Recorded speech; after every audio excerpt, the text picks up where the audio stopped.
सबसे पहली जो अपडेट है वो है उत्तराखंड से। 41 workers rescued from Uttarakhand tunnel airlifted in Chinook.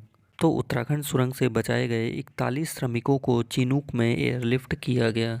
Uttarakhand tunnel operation. The workers who were trapped in the tunnel for 17 days have been taken to All India Institute of Medical Sciences in Rishikesh. जो ये मजदूर थे ये उत्तराखंड के जिला उत्तरकाशी में सिलक्यारा टनल के अंदर फंसे हुए थे, जिन्हें अब 17 दिनों बाद सुरक्षित बाहर निकाल लिया गया है। नेक्स्ट जो अपडेट है वो भी 41 मजदूरों से जुड़ी हुई है। Wonderful achievement Australia PM on rescue of 41 trapped workers. अद्भुत उपलब्धि, फंसे हुए 41 श्रमिकों को बचाने पर ऑस्ट्रेलिया के प्रधानमंत्री ने कहा। He also expressed pride in the role of professor Arnold Dix, a tunnelling expert from Australia who oversaw the operation that progressed over 2 weeks navigating myriad challenges.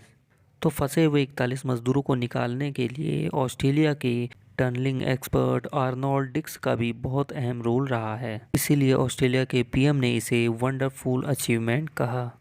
Next जो अपडेट है वो है USA Antony Blinken to focus on extending Gaza truce on next Israel visit. तो America के secretary of state Antony Blinken अगले Israel दौरे पर Gaza युद्ध विराम का विस्तार करने पर ध्यान केंद्रित करेंगे।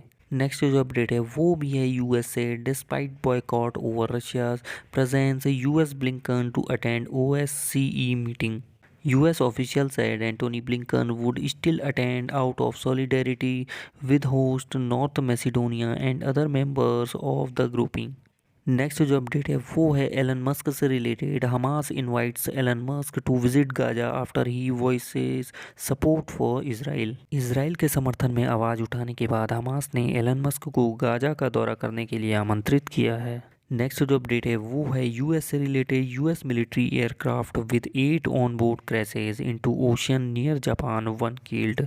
नेक्स्ट जो अपडेट है वो है वॉलमार्ट से रिलेटेड। Walmart shift to India from China for cheaper imports, supply chain diversification. Next जो अपडेट है वो आ रही है फिनलैंड से। Matter of national security, Finland to shut borders with Russia. From the start of August, nearly 1,000 migrants have entered Finland without a visa through the eastern border crossing points। तो Finland जो है रूस के साथ अपनी सीमा को बंद करेगा।